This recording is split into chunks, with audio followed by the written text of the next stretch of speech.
todos nós, irmãos. A classe das crianças e adolescentes não podem sair, duas classes.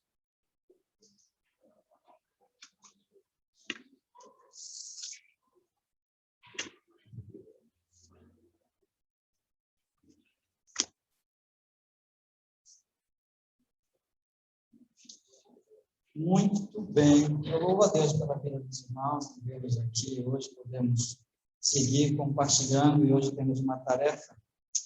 Eu vou me esforçar bastante aqui para, ao mesmo tempo que concluir, também aproveitar, né, o que nós temos que aprender, que estudar juntos aqui. Vamos estudar hoje Romanos capítulo 11, sendo que esse texto ele está encerrando aí uma série de capítulos e também uma série do livro, né? São 3 capítulos que nós temos estudado, mas também o capítulo 11 é o encerramento de uma fase do livro, né? A primeira parte, que nós podemos dizer que é a parte mais doutrinária, mais de ensino também. Naturalmente, existe muita prática, não é somente isso, tá? Não é somente o ensino. Queria acionar aqui, mas eu só sei falar 3 idiomas: português, o espanhol e o abaitês. Aí aqui eu tenho medo de apertar no lugar errado. Tá certo. Consigo. Estava em inglês aqui uma senha para decifrar. Muito bem. Então, no nosso estudo em Romanos, nós temos passado por algumas partes, né? Nós temos falado aí sobre o poder de Deus para a salvação, a necessidade do homem na salvação, a ação de Deus para a salvação, um aspecto da salvação, tudo isso em Romanos, até aqui no capítulo 11, né? A segurança da salvação, e nós estamos nessa etapa aqui de a soberania de Deus na salvação. Em 3 capítulos, que é o capítulo 9, capítulo 10 e capítulo 11, e tomando o povo de Israel como um modelo da salvação, né? Um exemplo da salvação de Deus, tá? Nessa soberania de Deus na salvação de Israel, então, sendo tomado aqui como exemplo. No capítulo 9, nós vemos, então, a eleição, lembrando do passado de Israel, mas algo que tem valor hoje, né, para Israel, mas foi uma aliança de Deus com Abraão e com a sua descendência no passado, a eleição. Nós vimos também a rebelião do povo de Israel, que é o tempo presente, eles ainda hoje estão contra o Senhor Jesus Cristo, nosso Salvador. E vamos ver hoje o capítulo 11 sobre a restauração do povo de Israel como modelo de salvação, que é um dos nossos subtemas, né? E a glória também. E tudo isso diz respeito ao futuro de Israel, tá? Aplicando naturalmente também as nossas vidas. A nossa leitura, ela seria todo o capítulo, mas como nós vamos estudar esse capítulo, vamos ler por partes, né? Então, vamos ler do 1 ao 10, do 11 ao 24, do 25 ao 32, e vamos encerrar do 33 ao 36, se Deus quiser, né? Se Ele tiver misericórdia de me ajudar nessa empreitada de hoje. Vamos falar, então, aí sobre, lembrando, né, capítulo 11, que é a restauração e a glória. Essa glória, a restauração diz respeito mais ao povo de Israel e a glória diz respeito ao próprio Deus. Tá? Então, vamos lá para o texto. Romanos, capítulo 11, vamos ler aqui essa primeira parte, do versículo 1 até o versículo 10, que vamos abordar aí. Deus nunca rejeitou Israel. Deus nunca rejeitou Israel. Então, a restauração de Israel passa pelo fato de que Deus nunca rejeitou Israel. Bom, vamos ler. Romanos, capítulo 11, de 1 até o versículo 10. Depois eu vou tratar alguns textos, alguns versículos aqui. Pergunto, pois, terá Deus, porventura, rejeitado o seu povo? De modo nenhum.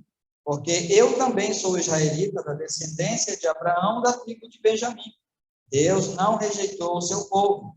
a quem de antemão conheceu, ou não sabeis que a Escritura refere a respeito de Elias, como insta perante Deus contra Israel, dizendo: Senhor, mataram os teus profetas, arrasaram os teus altares, e só eu fiquei, e procuram tirar minha vida. Que lhe disse, porém, a resposta divina? Reservei para mim 7.000 homens que não dobraram os joelhos diante de Baal.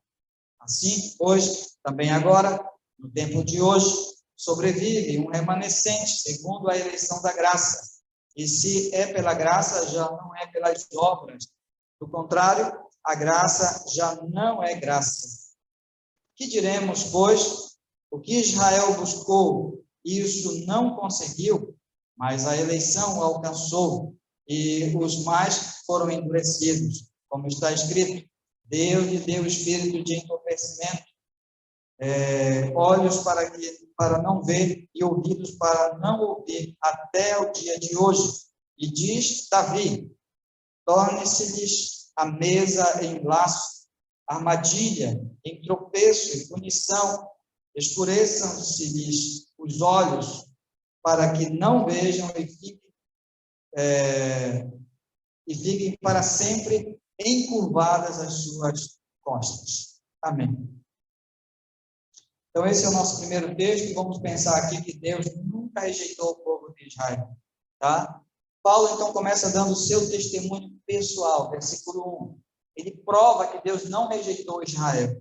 Irmão, isso aqui é sério. Preste bem atenção, nós estamos falando de uma nação que existe até o dia de hoje, que tem o seu território, que ali está, tem a sua bandeira, tem a sua gente, está espalhada pelo mundo, e Deus tem um plano para essa nação. Deus nunca rejeitou esse povo. Tá? E nós não estamos falando aqui da igreja, não, estamos falando de Israel. E aí Paulo diz, olha, Deus, ele nunca rejeitou Israel. E ele começa dando o seu próprio testemunho, versículo 1. Portanto, pergunto, pois, terá Deus, porventura, rejeitado o seu povo? De modo nenhum, porque eu também sou israelita, da descendência de Abraão, da tribo de Benjamim. Ele fala, eu sou um exemplo vivo de que Deus não rejeitou o seu povo, Deus não rejeitou Israel. E observe que a salvação de Paulo, né, a conversão, como Deus o alcançou, que era um perseguidor da igreja, é algo que nós poderíamos dizer assim, é impossível aquele homem ser salvo. Mas ele diz, olha, eu sou uma testemunha viva de que Deus não abandonou o povo de Israel. Ele começa falando de si mesmo, e depois ele dá o testemunho do profeta Elias.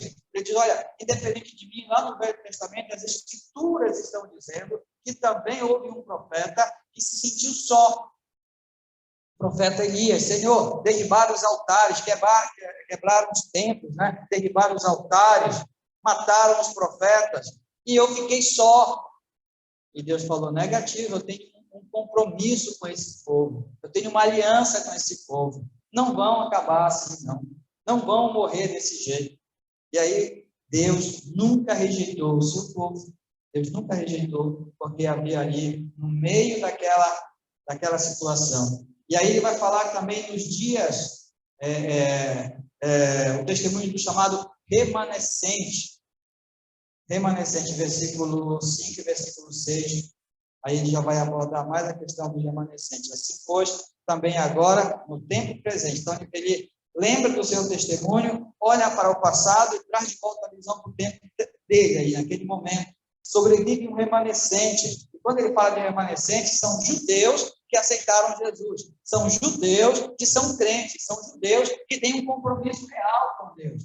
E aí ele poderia abarcar ali todos aqueles discípulos, né? Pedro, Tiago, João, e tantos judeus que se converteram a Cristo. Aquele remanescente.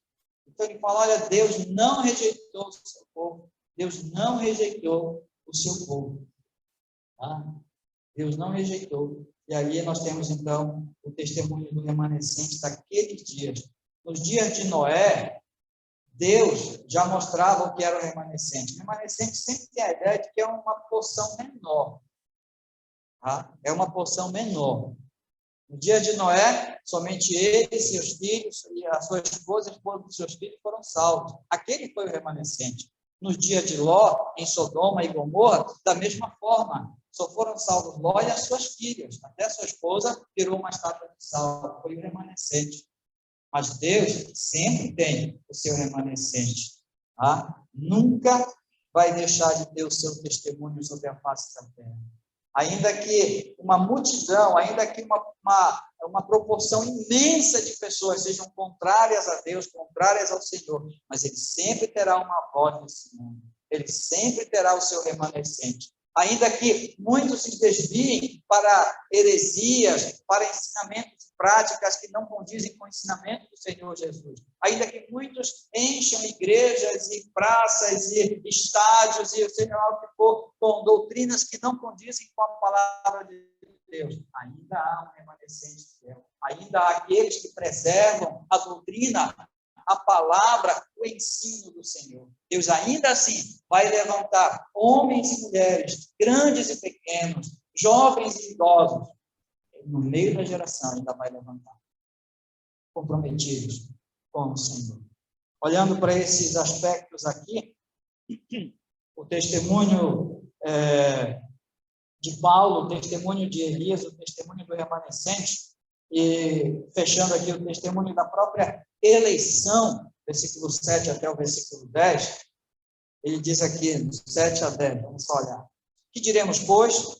O que Israel buscava, isso não conseguiu, mas a eleição o alcançou. Ou seja, ele está falando aqui que esse remanescente existe porque a eleição alcança, porque não depende de Israel, não depende das pessoas, depende do próprio Deus, do compromisso dele com a sua palavra. Deus empenhou a sua palavra, e é por causa da palavra de Deus que sempre vai ter o remanescente fiel. Não é porque em gerações, nasce aí, sei lá, 1 milhão de crianças. No meio desse 1 milhão tem ali umas 200, umas 300 que vão ser remanescentes fiel. Não é porque nasceram em algum lugar, ou são de alguma família, ou vieram de algum país. Não é por isso. É porque Deus tem um compromisso. E porque Deus é o principal da aliança.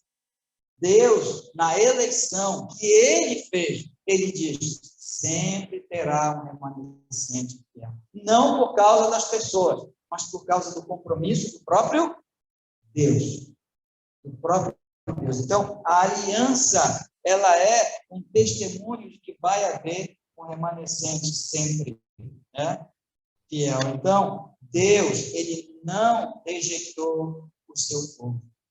Em um tempo de perseguição, tempo de Paulo, a igreja primitiva, sabe? Os irmãos eram presos, encarcerados, açoitados. O próprio apóstolo Paulo fez isso, apedrejados. Os irmãos morriam ensanguentados, devorados por leões, mas havia um remanescente. Em tempo de apostasia, que foi o tempo do profeta Elias, derribaram os altares, o culto foi transformado, a idolatria entrou no templo, Baal era adorado, Jezabel corrompeu o sacerdócio. Em um tempo de extrema apostasia, onde se desviavam da palavra, do ensino, da prática da palavra, nesse tempo Deus falou, olha, Elias, você não está sozinho. Tem sim, eu não rejeitei o meu povo. Tem gente salva aí, muito mais, tem 7.000, você não conhece, mas tem sim. Em um tempo, meus irmãos, difíceis como o tempo de Noé, o pregador da justiça, em tempos difíceis, Deus nunca rejeitou o seu povo. Nunca. Em segundo lugar, nós vamos ver aqui que Deus nunca desistiu do seu povo. Versículo 11 até o versículo 24. Na minha Bíblia eu vou virar a página, não sei mais de vocês. Vou virar a página aqui. É uma leitura extensa, mas nós vamos chegar lá. Do versículo 11 até o versículo 24. Pergunto, pois, porventura tropeçaram para que caíssem? De modo nenhum, mas pela sua transgressão veio a salvação aos gentios para pô-los em ciúme. Ora, se a transgressão dele redundou em riqueza para o mundo, e o seu abatimento em riqueza para os gentios, quanto mais a sua plenitude. Dirijo-me a vós outros, que sois gentios, vós, pois, que eu sou, visto, pois, que eu sou apóstolo dos gentios, glorifico o meu ministério, para ver se, de algum modo, posso incitar a emulação, os do meu povo e salvar alguns deles. Porque se o fato de terem sido eles rejeitados trouxe reconciliação ao mundo, que será o seu restabelecimento, se não vida dentre os mortos? E se forem santas as primícias da massa, igualmente o será a sua totalidade. E se for santa a raiz, também os ramos o serão. Se, porém, alguns dos ramos forem quebrados, e tu, sendo oliveira brava, foste enxertado em meio deles, e te tornaste participante da raiz e da seiva da oliveira, não te glories contra os ramos. Porém, se te gloriares, sabe que não és tu que sustenta a raiz, mas a raiz a ti.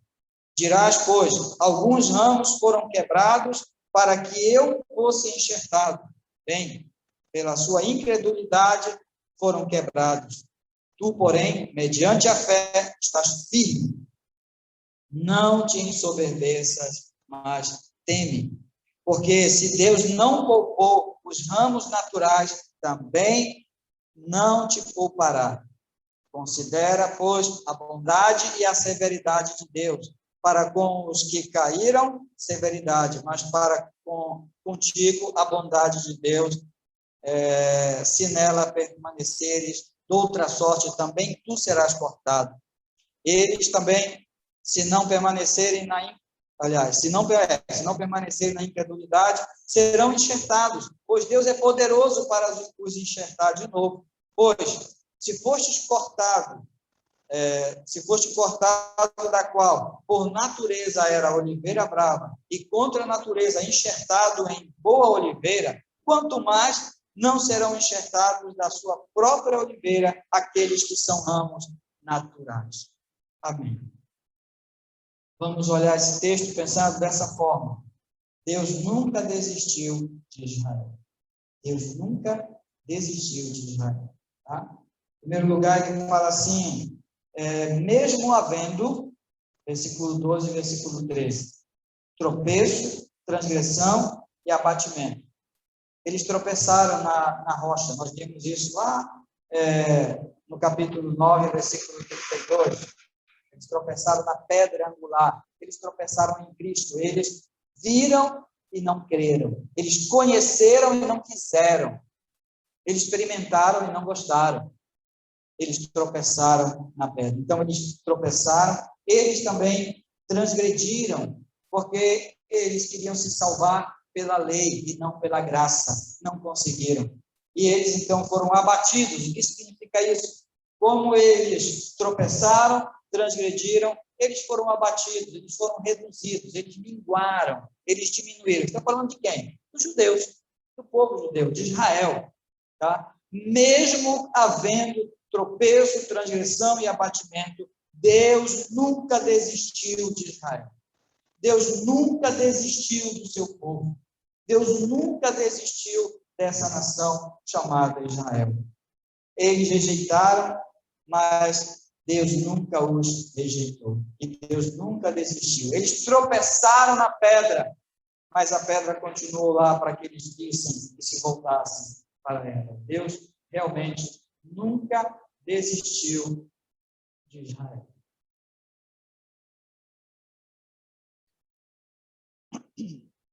Versículo 11. Pois houve salvação e ciúme. Essas duas coisas mostram que Deus nunca desistiu de Israel. A salvação dos gentios e o ciúme dos judeus. É muito interessante nós observarmos. Veja lá comigo, versículo 11.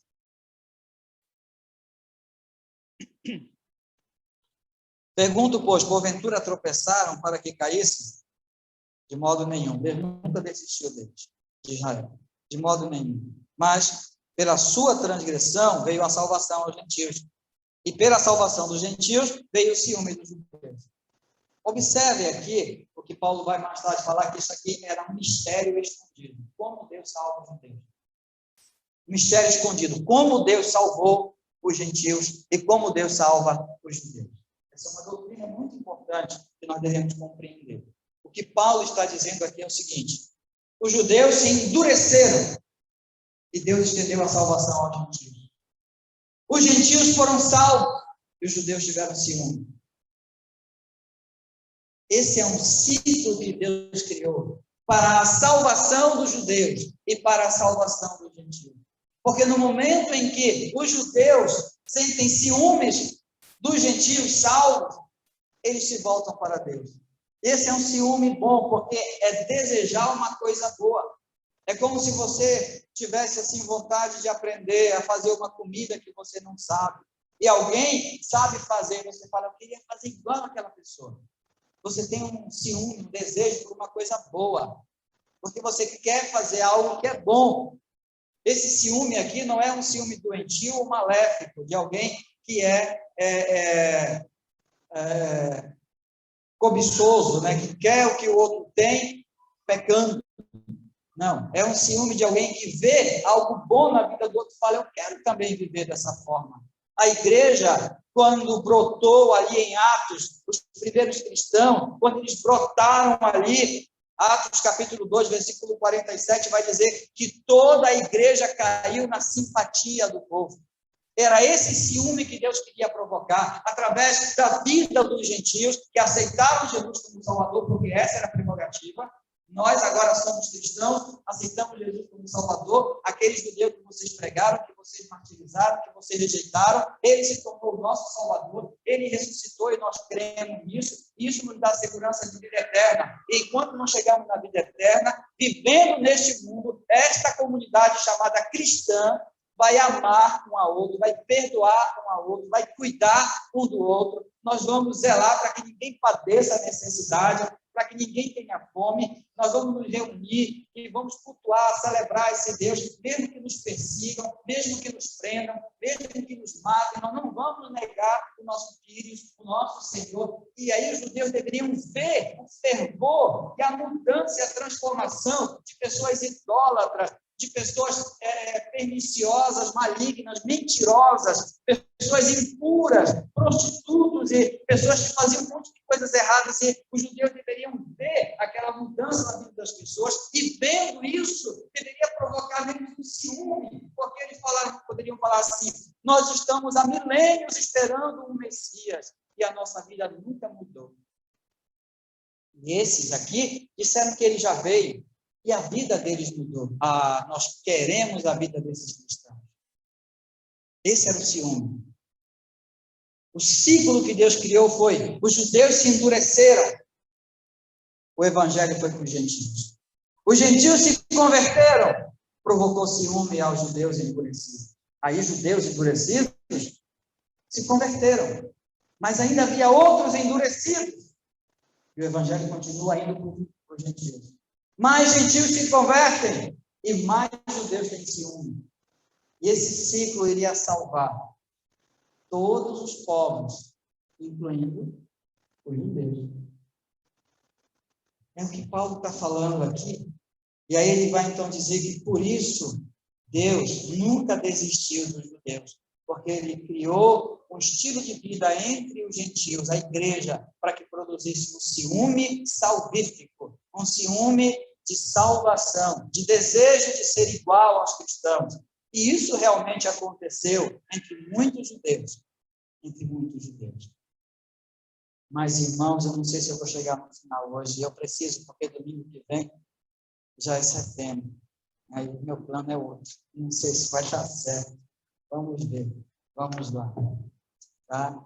Então, nós vemos aqui que esse ciclo criado por Deus para a salvação de judeus e gentios, os judeus rejeitam a igreja, os gentios recebem, o gentio recebe, os judeus têm ciúmes, os judeus têm ciúmes e se voltam para Deus, e aí segue um ciclo de salvação,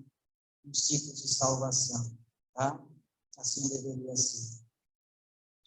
Mas, eu tenho algumas imagens para compartilhar com vocês, mas a história mostra que a igreja não provocou ciúmes em Israel. Tá?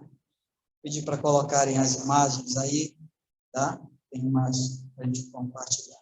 Primeira imagem. Essa imagem aí é uma pintura, uma figura da invasão cristã em Jerusalém. Lá pelos 1000 e pouquinho, né? 800, 1000, tiveram grandes invasões, as chamadas cruzadas. Então, os cristãos, em nome de Jesus, invadiram Jerusalém, mataram judeus, queimaram judeus, dizendo que eles mataram o Messias. Pode passar para outra imagem. Essa aqui já é a Segunda Guerra Mundial, a imagem chamada Holocausto, a perseguição nazista aos judeus. O homem que liderava, chamado Adolf Hitler, né? Ele era considerado cristão, católico. A história cristã tem uma tristeza em dizer que ele nunca foi excomungado da igreja, deveria ter sido. Promoveu uma grande perseguição e matança ao povo judeu. Tem mais uma imagem. Aqui nós vemos nossos dias atuais. Eu tenho, às vezes, temor, né, de falar, porque nós somos um povo, um grupo muito democrático, né? E muitas vezes a gente não se posiciona sobre determinadas questões políticas, históricas e tudo mais. Então, nós temos muitas vezes cristãos de esquerda, de direita, do centro, né? E eu não queria trazer isso uma discussão meramente política, mas quando se trata de política, nós vemos o mundo se dividir entre Israel e a Palestina. E a bandeira da Palestina, ela é muitas vezes levantada com a bandeira de muitos outros movimentos ideológicos, movimentos políticos. E muitas vezes a bandeira de Israel ela é rejeitada e ela é associada ao cristianismo, né? Ao cristianismo, vamos dizer assim, a um cristianismo radical, a um cristianismo que não tolera, que não aceita. E essa verdade, ela realmente acontece hoje em dia. Nós vemos aqui uma imagem de um movimento onde a bandeira de Israel está sendo queimada. E não é por palestinos, não. Se vocês observarem bem, é aqui no Brasil mesmo que ela está sendo queimada, essa bandeira. Tá? E aí, a questão, quero que fique aqui nessa imagem, a questão ela fica o seguinte: Deus estabeleceu um método, uma forma para que os judeus fossem alcançados. E o método de Deus era através da sua igreja. Como? A igreja vivendo um estilo de vida, a igreja vivendo uma fé, a igreja vivendo uma prática, onde os judeus deveriam olhar e falar: eles têm isso por causa de Jesus. Eles vivem assim por causa de Jesus. Nós queremos esse Jesus também. Nós queremos esse Jesus também. Mas o que acontece é que, muitas vezes, principalmente na história recente, os judeus olham para a igreja e eles têm repulsa pela igreja. Por quê? Porque mesmo que a igreja ela não seja ativamente contra os judeus, mas muitas vezes a igreja ela é passiva com relação aos judeus. Ela não ora, ela não contraria forças e poderes que são contrários ao povo de Deus, que são os judeus. Em um dos comentários que eu li, dizia que algumas pessoas pegam o capítulo 9, 10 e 11 de Romanos e transformam a palavra Israel em igreja. Paulo não está falando sobre Israel, Paulo não está falando sobre nação, Paulo não está falando sobre um povo, ele está usando o nome Israel, mas é a igreja. Há uma linha teológica que pende para dizer que hoje não existe essa nação. Mas o apóstolo Paulo, desde o primeiro capítulo de Romanos, ele deixa bem claro que existe sim uma visão de Deus para esse mundo, onde o povo de Israel tem sim uma atenção. Desde o primeiro capítulo, quando ele fala sobre o pecado, ele diz lá: os judeus tentaram alcançar a salvação de uma forma. Lembram disso? Os gentios tentaram alcançar a salvação de outra forma. Porém, todos pecaram e carecem da glória de Deus. Todos estão encerrados no pecado. Mas, desde o início de Romanos, Paulo deixa bem claro a igreja, Israel. E não dá para fazer a leitura do capítulo 9, 10 e 11, entendendo que Paulo não está falando de gentios e de Israel. E que Deus não abandonou o seu povo, Israel.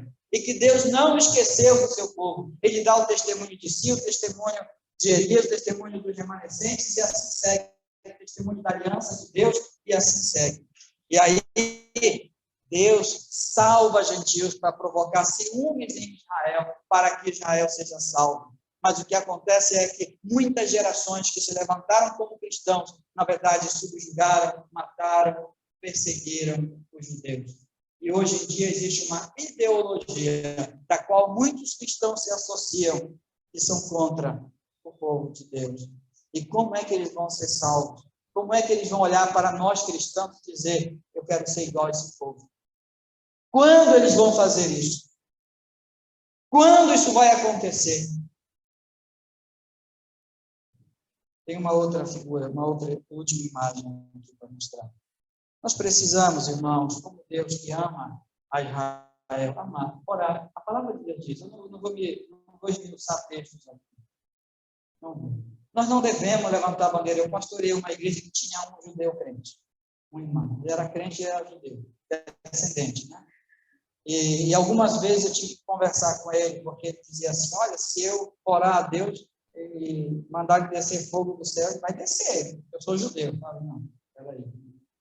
Nós não devemos criar uma mística em cima da bandeira, em cima do povo, né? Algo assim, dizer, olha, algo sobrenatural, mas nós devemos sim olhar do ponto de vista escatológico, do ponto de vista bíblico, e considerar que Deus tem um plano para o seu povo, e a igreja é um agente de Deus para alcançar o povo de Israel.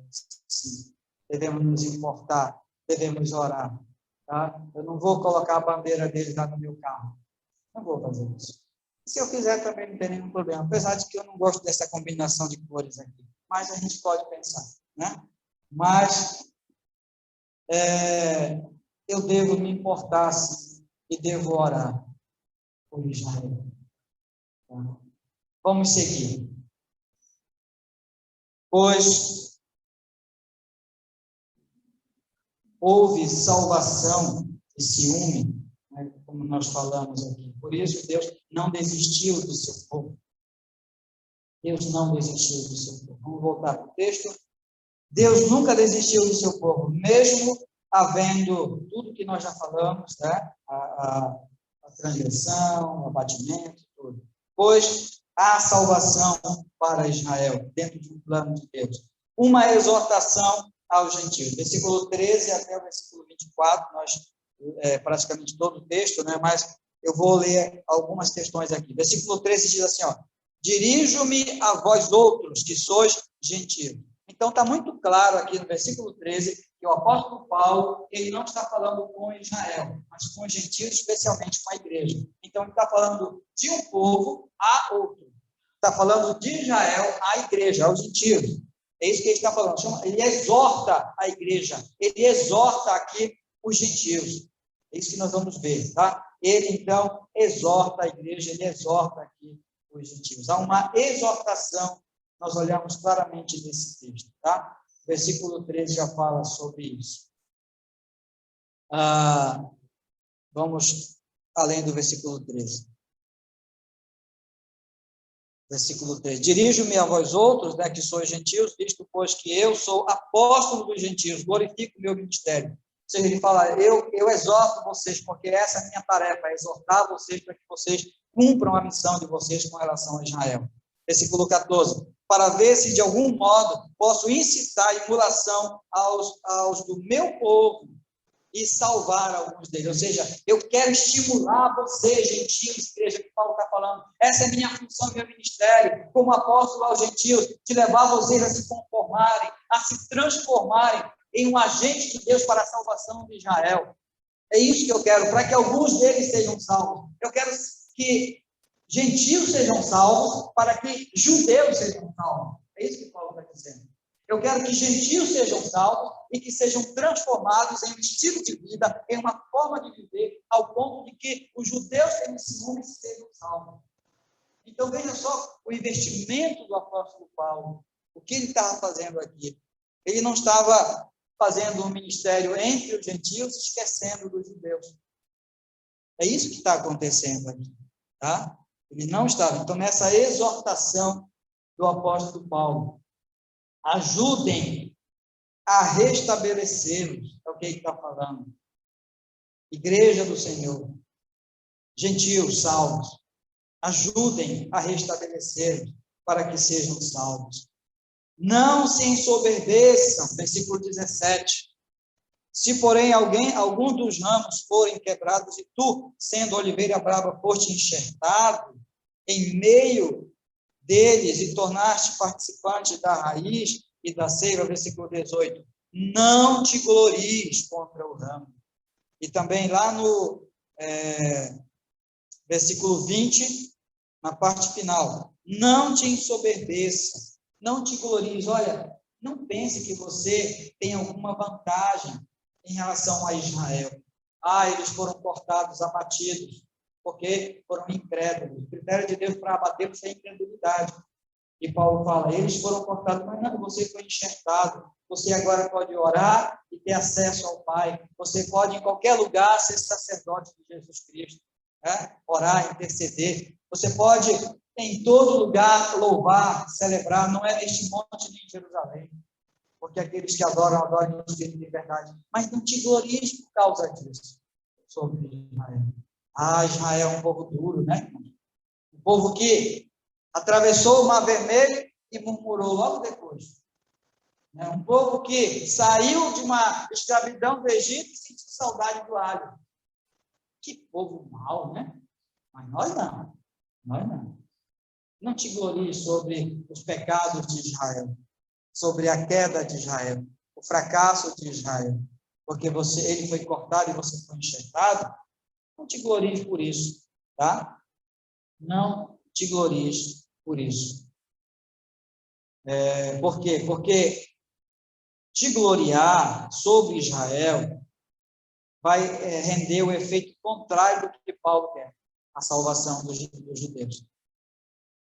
Então, o que é que nós temos que ser? Humildes e reconhecer que a salvação veio dos judeus, através de um judeu, através de Jesus Cristo, é claro. Numa perspectiva histórica, podemos falar que ele era judeu, mas numa perspectiva da salvação, ele era o Messias prometido de Deus para todos os povos, incluindo a nós e aos judeus também. Considerem a Deus, versículo 22, 23 e 24, veja lá comigo. Considerai, pois, a bondade e a severidade de Deus. É interessante a leitura desse texto aqui, quando eu estava lendo, relendo e vendo alguns comentários, assim a minha mente abriu, para perceber umas coisas que nas minhas leituras anteriores eu não tinha percebido. Porque a gente fala assim, considere a bondade e a severidade de Deus. A gente pensa logo assim, presta atenção. Deus, ele pode ser muito bom, mas ele pode ser muito mau. Deus, ele pode salvar, mas ele pode tirar a salvação. Deus, ele pode cuidar, mas ele pode desprezar. Deus, a gente pensa numa ótica humana, nós pensamos de nós para Deus, não de Deus para nós. O que Deus fez por mim, o que Deus fez para mim, o que Deus fez comigo. Olha como eu estou, olha como eu vivo. Seja uma coisa boa, olha, Deus me abençoou tanto, eu sou abençoado de Deus, né? Tem aquele carrinho que passa, lá vai o abençoado, né? Eu sou o abençoado. Então, o foco fica muito na pessoa, fica muito em si. E aí Paulo diz, parem de olhar para vocês e para Israel. Deus é que endureceu um para que o outro fosse salvo. Deus salvou para que colocasse um para que o outro fosse salvo. Observe que está invisível, a mão invisível de Deus. Observem uma coisa que vocês não estão vendo. Não olhem somente para a igreja e para os judeus, para gentios e para judeus, para endurecidos e para salvos, para ciúme. Não olhem. Olhem para o que Deus está fazendo. Considerai, pois, a bondade e a severidade de Deus. Ele quer falar aqui, nessa salvação, olhem para Deus. Parem de olhar para vocês.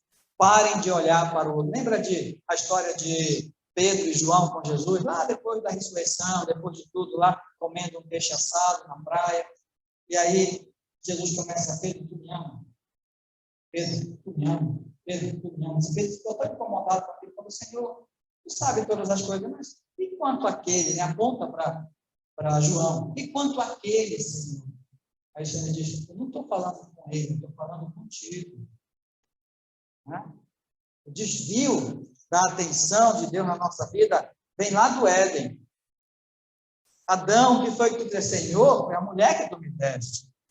O desvio da atenção e da responsabilidade está no nosso sangue, na nossa natureza. E Deus quer tratar-nos a cada um. Quer tratar o nosso coração. E nós devemos observar, nesse sentido aqui, que a salvação, ela não é a história do judeu, não é a história do gentio, é a história de Deus. E no final desse capítulo, vai ficar muito claro isso. Vai ficar muito claro isso.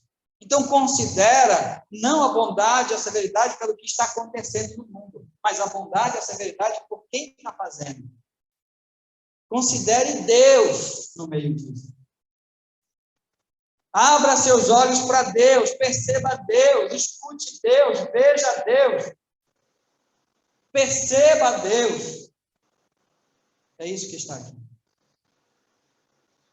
Deixa eu passar aqui adiante. A rejeição de Israel não é final. E aí eu encerro aqui e vamos para o versículo 25 até o 32. Eu vou pedir misericórdia para vocês, tá? Eu sei que eu sempre penso em vocês sentados nesse banco, que não são nada confortáveis, né? Mas vamos lá. 25. Porque não quero, irmãos, que ignoreis este mistério. Olha o mistério, tá? Para que não sejais presumidos em vós mesmos, que veio endurecimento em parte a Israel, até que haja entrado a plenitude dos gentios. E assim, todo Israel será salvo, como está escrito, virá de Sião libertador, e ele apagará de Jacó as impiedades. Esta é a minha aliança com eles, quando eu tirar os seus pecados. Quanto ao evangelho, são eles inimigos por vossa causa. Quanto, porém, à eleição, amados por causa dos patriarcas, amados de Deus, tá? Por causa dos patriarcas. Porque os dons e a vocação de Deus são irrevogáveis. Porque assim como vós também, outrora, fostes desobedientes a Deus, mas agora alcançaste misericórdia e viste a vista da desobediência deles, assim também estes agora foram desobedientes, para que igualmente eles alcançassem misericórdia à vista do que vos foi concedido. Porque Deus a todos encerrou na desobediência, a fim de usar de misericórdia para com todos. E agora que eu percebi que eu já tinha lido esse texto, né? Estou com tanta pressa que eu li que eu já tinha lido. Ok, poderíamos ter ido para os pontos lá. Então, Deus salvará Israel, 25 até o 32. Deus salvará. Pelo mistério revelado, versículo 25 e 26. Qual é o mistério revelado? O mistério revelado é o plano de Deus para a salvação de Israel através dos gentios. Eu já mencionei para vocês, e vocês deveriam saber responder se eu perguntasse. Como é que Deus quer salvar os judeus hoje? Através da igreja. Como? Provocando o ciúme. Que ciúme? O ciúme deles olharem e invejarem a vida que a igreja vive. Olhar e dizer assim, foi isso que Jesus fez com eles? Eu quero que faça comigo também. Esse é o plano, esse aqui é o mistério revelado. A Bíblia tem vários outros mistérios que foram revelados. A história, o mistério da igreja, tem outros mistérios, mas eu vi em vários comentários que não competem para nós observarmos agora. Tá? Mas o endurecimento, a salvação, o ciúme à salvação, é como o mistério revelado e o plano de Deus para a salvação. Tá? Há uma plenitude, tanto para os gentios quanto para Israel. Há duas plenitudes aqui, se você observar. Tá? O versículo, deixa eu olhar aqui rapidinho, 25 e 26, né? Estava lendo. No final do versículo 25, diz assim, até que haja entrado a plenitude dos gentios. versículo 26. E assim todo Israel será salvo. Então tem a plenitude dos gentios e todo Israel. São duas plenitudes, né? Alguns comentários vão colocar isso aqui para uma ideia da volta de Cristo, para uma ideia escatológica, né? Quando Jesus voltar, vai ter a plenitude dos gentios. Por quê? Porque a igreja vai estar completa quando o últimozinho aceitar Jesus, aí o arrebatamento. A plenitude dos gentios. Também, nesse momento, vai acontecer a plenitude dos judeus, porque nesse momento Deus vai, então, tratar Israel como um povo e haverá a plenitude dos gentios. Essa é uma visão escatológica, tá? Mas há também uma outra visão, que é a visão da edificação, a visão da santificação, tá? Que diz que há uma plenitude para a igreja, que está lá, por exemplo, descrito em Efésios, até que todos alcancemos a plenitude, a maturidade, tá? Da imagem de Jesus Cristo. Há também uma plenitude de Israel, até que Israel compreenda plenamente o Evangelho, e haja uma plenitude, eles consigam associar o sacrifício que eles faziam no altar de um cordeiro com o sacrifício de Jesus Cristo. Uma plenitude de revelação, de compreensão, uma plenitude de vida, onde nada neste mundo vai abalar a fé, nada neste mundo vai abalar a vida de Israel com Deus, assim como a plenitude da igreja, que chegando nessa plenitude de uma vida cristã, nada mais nos abala. Infelizmente, muitas vezes essa plenitude, ela vem junto com uma coisa chamada maturidade, e aí só vem para a gente depois dos 50, que a gente já não se importa mais com muita coisa. Enquanto a gente está muito novo, parece que essa plenitude é mais difícil de chegar, porque a gente se apega a muitas coisas que são desnecessárias. Vaidades, né?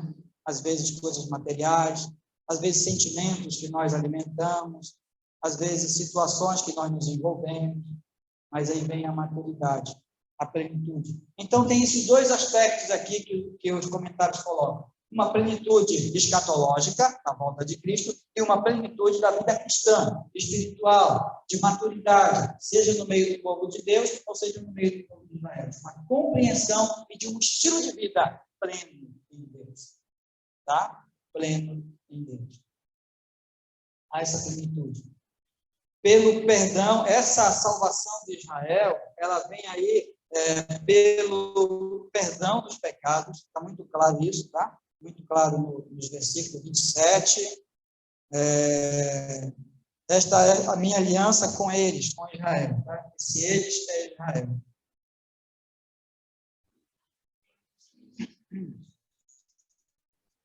Minha aliança com eles quando eu tirar os seus pecados. A salvação de Deus, irmãos, ela passa por tirar pecado.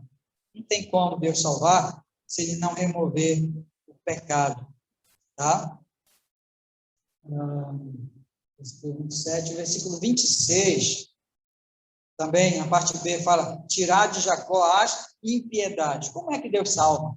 Deus salva tirando o pecado, Deus salva perdoando, Deus salva transformando, tá? Enquanto nossos pecados não forem perdoados, nossa vida não for ajustada, a salvação está longe, porque a salvação passa pelo perdão dos pecados.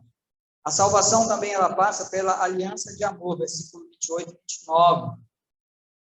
Quanto ao Evangelho, eles são inimigos, ou seja, eles são inimigos do Evangelho, os judeus, né? Eram inimigos do Evangelho, mas se o Evangelho transforma a igreja, eles podem ter ciúmes, mas eles, por enquanto, são inimigos do Evangelho.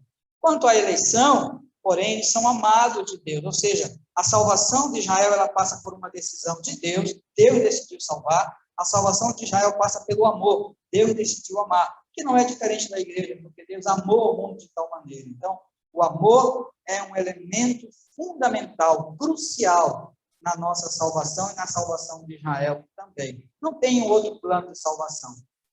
O plano da salvação, seja pelo endurecimento dos judeus para a salvação dos gentios, seja pelo ciúme dos gentios, dos judeus para a sua salvação, seja pelo mecanismo que for, ela passa pelo perdão dos pecados, pela aliança de Deus e pelo amor de Deus.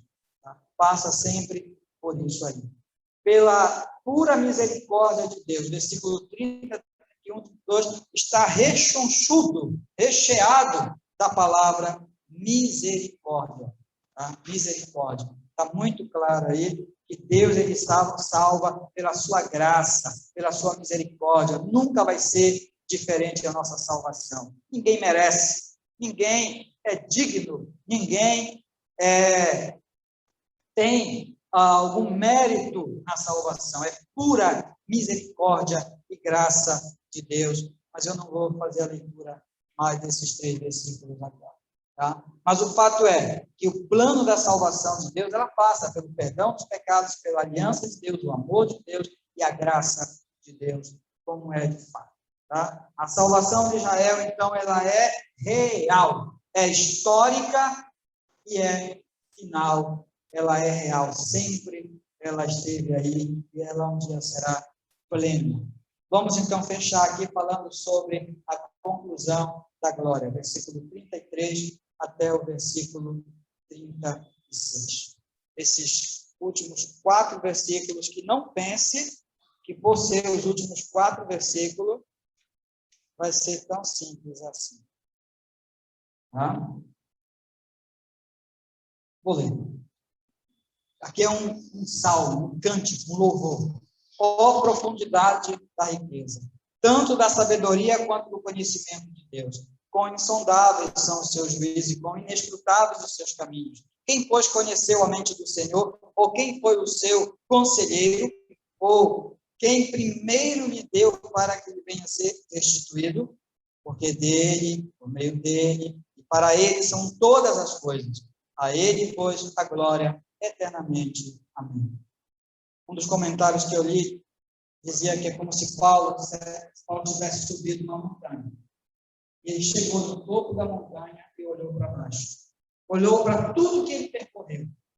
Final do capítulo 11. Por isso que ele fala assim, ó profundidade. Ou seja, ele está olhando, como quem está olhando para baixo e consegue visualizar tudo. Não é como quem está olhando em linha reta, né? Que alguma coisa atrapalha a visão da outra. Mas é como quem está olhando de cima e consegue ver toda aquela construção. Ele está olhando para o final, não do capítulo 11, não dos 3 capítulos que falam sobre a salvação de Israel. Ele está falando sobre o final dos 11 capítulos, desde o momento em que ele fala, todos pecaram e carecem da glória de Deus. Desde o momento em que ele olha para a história dos gentios, dos judeus, lá no início do capítulo 1, até chegar aqui no final do capítulo 11, ele vê toda a história da redenção, tudo o que Deus fez para a nossa salvação, e mediante a visão daquela doutrina esclarecida, explicada, abordada definitivamente por Paulo, ele olha para aquilo e fala, profundidade, aquilo brota no coração dele como uma atitude de louvor, de alguém que considera tudo o que Deus havia feito. Sai da teologia, sai do ensino, sai da doutrina para uma atitude de adoração. Esse Deus que faz dessa forma só pode ser louvado. Esse Deus que faz dessa forma só pode ser exaltado. Ele sai, então, da teologia para a doxologia, para o louvor. Paulo sobe e olha para baixo e vê a profundidade da riqueza, da sabedoria. A revelação valoriza o inescrutável. O que é inescrutável? Inescrutável significa algo que você não vê e não consegue experimentar. Mas há algumas coisas que Deus revelou, que você vê e que você consegue experimentar. E por isso que você vê e consegue experimentar, você pode ter certeza que o que Deus ainda não revelou é muito bom. Você está num banquete e ainda vem a sobremesa. O que está por vir de Deus é muito bom, é muito maior do que tudo que Paulo tem falado até agora. Tudo que Paulo tem dito. Então, o fato de Paulo se deleitar, louvar a Deus pelo que ele conhece, faz ele pensar, e o que será quando eu ver o que eu ainda não vi? O inescrutável. O que será quando eu me defrontar com o que nós ainda não sabemos, não conhecemos? A coisa mais linda, mais colorida, mais maravilhosa, mais bela, mais gostosa deste mundo, irmãos, é nada perto do que está preparado na glória. É nada. Não vale nada. Quando eu estava lendo esse texto e fazendo esse estudo, estava no meu escritório, na minha mesa, olhando para a minha coleção de moedas. Eu gosto da minha coleção de moedas. Tem algumas coisas que eu gosto. A minha coleção de moedas, assistir um futebol na quarta-feira, jogar Porto Rico, coisas assim. Eu gosto. E eu olhei e falei, não vai ficar nada disso, né? Eu gosto tanto da minha coleção de moedas e não vale nada na ótica da eternidade, na ótica do celestial, na ótica de Paulo, que olha para baixo e diz, tudo isso que eu já vi, louvado seja o Senhor, e ainda tem coisa que eu não vi, tem coisa que eu ainda não percebi. Isso não vale nada, isso não vale nada. Perto do que ainda tem para vir, não vale nada. O inescrutável magnifica a Deus. Aquilo que eu não conheço, aquilo que nós não percebemos, magnifica a Deus, porque fala da sua riqueza, fala da sua sabedoria, fala da sua independência, da sua autossuficiência. É o que o texto está falando aqui. A profundidade da riqueza, fala da sabedoria, do conhecimento de Deus. Tá? Quem, pois, conheceu a mente do Senhor? Quem deu, né, para ele? Ou seja, aquilo que nós ainda não descobrimos faz parte de uma riqueza, valor imensurável, faz parte de uma sabedoria, um plano que nós conhecemos pelo que Paulo revelou aqui, mas que ainda não está completo, pelo que nós ainda vamos ver. Uma sabedoria incrível. E uma independência. Ninguém deu para Deus. Ninguém deu. Nem coisas visíveis, nem coisas invisíveis. Nem a sabedoria e nem qualquer bem. Nada. Tudo procede de Deus. Versículo 36, para encerrar. A conclusão, ainda na conclusão gloriosa, né? Versículo 36. Porque dele, por meio dele, e para ele são todas as coisas. A ele, pois, a glória eternamente. Amém. Primeiro, tudo pertence a Deus. Tudo, irmãos. Tudo. Aqui diz no texto, porque dele e por meio dele. Por meio dele, porque dele. Tudo é dele. Ninguém pode se levantar e dizer, eu mando na minha vida, se não tiver a permissão de Deus. Embora pela incredulidade, Deus encerra muito na desobediência e ao pecado, mas ali também ninguém foge da soberania de Deus. Tudo passa por ele, por meio dele. Nada vai passar pelas costas dele. Nada vai passar longe da vista dele. Nada vai passar sem a ciência dele. Nada vai passar sem que Deus realmente saiba. Por meio dele. Até mesmo o dia que nós iremos comparecer, vai ser cada umzinho vai passar na presença do Senhor. Vai passar por ele. Nada vai passar, nem o pó da poeira. Existe o pó da poeira? Não sei, né? Mas nem o pó vai passar sem a percepção de Deus. Tudo vai passar por ele, meus amados irmãos. Tá? E tudo pertence a ele. Ele é o dono, ele é o que cria, ele é o que sustenta, ele é o dono de todas as coisas. E no final, tudo será lenha, combustível para a sua glória. Fique imaginando quando eu estava lendo. Deus falou, haja luz. Ouviu? Deus falou, haja a porção seca. Deus falou, e se povoem a terra, o mar, o céu, e se povoaram. E a voz de Deus foi saindo, e as coisas foram acontecendo, foram surgindo. Tudo por meio dele, e tudo vai convergir de volta aos pés dele. Tudo vai passar por ele. Tudo vai voltar para ele. E no final, tudo para a sua glória. E esse Deus poderoso, maravilhoso, o ser mais poderoso do universo, que é bom, se revelou a nós, meus amados irmãos, ainda com a nossa limitação, mas nós podemos compreender. a sua salvação, a história da sua salvação. E um dia, tudo vai passar perto. E tudo vai glorificar a Ele. Todo joelho se dobrará, toda língua confessará. Tudo vai passar por Ele. Essa é a visão que Paulo tem quando ele olha de cima para tudo que ele falou até aqui. Vamos fechar com 4 aplicações. Já fechei quantas vezes, irmãos? Eu encerrei umas 3 vezes, eu acho. Mas agora é de verdade. 4 aplicações. Temos algumas imagens aí, tá? Primeira aplicação. Ser como um remanescente fiel. Eu não sei, irmãos, as dúvidas que vocês estão passando. Essa imagem aqui é a imagem de José.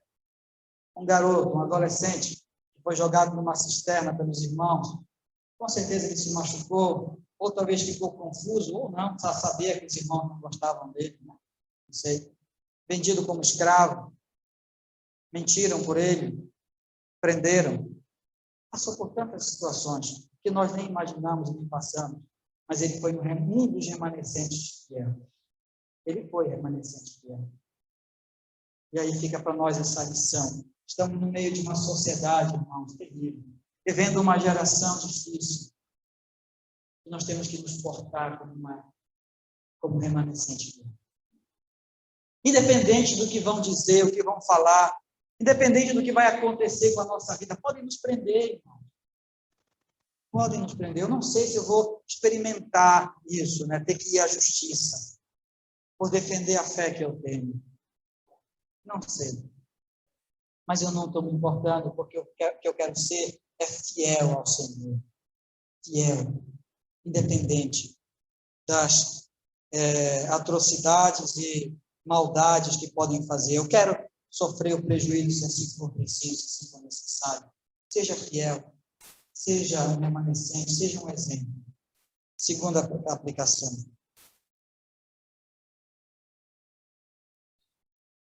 Desperte descrentes. Vamos despertar as pessoas. Como é que eu posso fazer isso? Provocando o ciúme. Como é que eu posso provocar o ciúme? Biblicamente falando, é vivendo um estilo de vida a tal ponto que os incrédulos digam: eu quero essa vida para mim. Eu quero viver assim. Quando a gente se conforma a esse mundo, né, a gente diz: eu quero viver como um mundo. Quando a gente se conforma ao estilo de vida, ao padrão deste século, a gente começa a falar, a agir, a gostar, a valorizar as coisas desta vida. E nós estamos vivendo iguais a eles. Mas nós devemos ser diferentes. Não pense, irmãos, que ser diferente vai ser prejuízo. Eu nunca esqueço de um garoto lá no meu primeiro ministério, né? o Edinaldo. Vou chamar de Ed, que eu não lembro se era Valdo ou Aldo, né? Mas é um desses dois. Vou chamar só de Ed para ele. Menino, 12 anos de idade, aceitou Jesus, foi discipulado, entendeu que dali para frente era uma nova vida. Um pai beberrão, uma mãe brigadora, irmãos descrentes. E um dia ele passando numa rua, viu o pai dele bebendo com uma senhora do lado, abraçada, agarrando. E o pai viu. E o pai imediatamente chamou ele, colocou alguns reais na mão dele e falou: não fala nada para tua mãe. Ele disse: pai, eu não posso mentir. É pecado, está errado. Se tu mentir, ele vai pegar uma surra quando eu chegar em casa. Passou algumas horas daquele acontecimento e o pai, bêbado, bateu na porta da minha casa, perguntando o que era que eu estava ensinando para aquele filho dele, que ele havia falado o que ele viu para a mãe. Estava uma confusão lá na casa. E a culpa era minha, porque eu ensinei ele a falar a verdade. Eu falei: olha, seu Reginaldo, louve a Deus pela vida do seu filho, porque você pode confiar nele. Porque todas as vezes que ele falar, o que ele falar, você vai ter certeza que é verdade. Mas se ele tivesse mentido, ele iria ajudar você, porém, você ia ter sempre dúvida sobre tudo que ele dissesse. Você nunca iria mais acreditar nele. Irmãos, não tenham medo. Não tenha medo. A gente sofre, a gente tem dano, tem a perda, mas nós devemos viver uma vida cristã. Aqui é o exemplo do bom samaritano, né? O bom samaritano pagou o preço, gastou o tempo, carregou no seu animal, cuidou daquelas feridas, meteu a mão ali. Não tenho medo. Não tenho. A Bíblia diz que nós não devemos ter inveja dos arrogantes. Esse sim, nós não devemos evitar, mas viver uma vida cristã condizente com a fé que nós temos. Terceiro, reconheça os fundamentos da salvação. Essa é uma imagem de O Peregrino, né? Quem conhece, leu já a história, sabe bem. O peregrino é um homem que carrega um grande fardo e vai se deparando ao longo da caminhada com uma série de situações que revelam todos os seus pecados. A vaidade, a mentira, vão revelando seus pecados. Mas no final, o Senhor tira aquele fardo de sobre ele. E o livro O Peregrino, ele mostra a forma como Deus salva, através da sua graça, através do perdão, através do sacrifício de Jesus, sem merecimento algum. E aí a questão aqui ela é assim: você reconhece os fundamentos da salvação? Você reconhece o perdão dos seus pecados? Irmão, ser perdoado é uma coisa que não pode passar em branco, que não pode, tem que ser celebrado, tem que ser festejado. Lembra a história do filho pródigo? Aquele filho foi recebido, estava perdido, foi achado, estava morto e reviveu. Aquela foi uma salvação. E o que aquela salvação trouxe? Uma festa. Você é perdoado, você é perdoada do Senhor. Isso tem que ter algum efeito na sua vida. Isso tem que dar louvores aos seus lábios. E foi pela graça de Deus, você não merecia. E se isso não trouxer gratidão e louvor, como vai ser? O que você tem experimentado sobre a salvação de Deus? Cantamos ainda há pouco não faz tempo, né? Cantamos aqui, né, sobre a nossa salvação. Talvez pelo fato de eu ter lido e estudado esses textos durante toda a semana, há um tempo e tudo, talvez por isso eu consegui, na hora do louvor, realmente considerar qual foi o preço. Eu nunca saberei o preço que ele pagou na cruz, com um pouco mais de propriedade. Mas o nosso louvor a Deus, ele exige olhar para baixo e ver tudo que ele fez por nós, ter uma visão correta da sua graça, da sua misericórdia, do seu amor, do seu compromisso conosco, que independe do meu compromisso com ele. Olhar e ver que houve um sacrifício, que há um perdão dos pecados, uma transformação de vida. E é isso que deve nos levar a uma doxologia. É esse conhecimento que deve levar o nosso coração a uma adoração. Não vamos cantar por cantar. Apesar de que, às vezes, até nas minhas orações a Deus, eu falo: Senhor, eu gosto de cantar para o Senhor. Mas, perdão, porque é para o Senhor, não tem que gostar, o Senhor tem que gostar. Né? Mas eu gosto assim mesmo, Senhor. Eu gosto de cantar para o Senhor. É bom para mim, mas, Senhor, não é para mim, é para o Senhor. Mas eu gosto. Né? O fato é que nós devemos cantar com propriedade, reconhecendo, irmãos, os fundamentos da salvação no nosso coração, na nossa vida. Por último, quarto. Aí também está dentro do mesmo sentido, né? Ter motivação correta para o louvor. Essa imagem de Davi tocando harpa para Saul, o rei Saul. A motivação de Saul naqueles cânticos e louvores era ser aliviado de um espírito que o perseguia. Mas Davi, nós vemos em todos os salmos que ele cantava as suas experiências com Deus. Ele cantava em louvores a Deus pelos salvamentos, pelos livramentos, em louvores a Deus pelo conhecimento de quem era Deus, pela percepção. Ele cantava a Deus por aquilo que ele vivia no seu dia a dia. Então, nós devemos realmente cantar a Deus, não somente como um alívio para a nossa alma, mas como a continuidade de uma experiência com Deus, como Davi. Não como Saul, mas sim como o rei Davi. Conheça e louve a Deus, o Deus da sua salvação. Deus abençoe. Vamos orar. Obrigado, Senhor, pela tua palavra. Ó Deus, o teu plano é tão perfeito. que nós somos tão incrédulos, tão imperfeitos. O Senhor está comprometido com a tua aliança, com a tua palavra. Isso envolve a nossa salvação e a salvação dos judeus também. O Senhor faz por amor, o Senhor faz por misericórdia, o Senhor faz perdoando. Louvado seja o teu nome. Obrigado, Senhor, por ter uma proposta de plenitude para Israel, de plenitude para a igreja. Obrigado, Senhor, porque nós podemos ter alvos espirituais na nossa vida.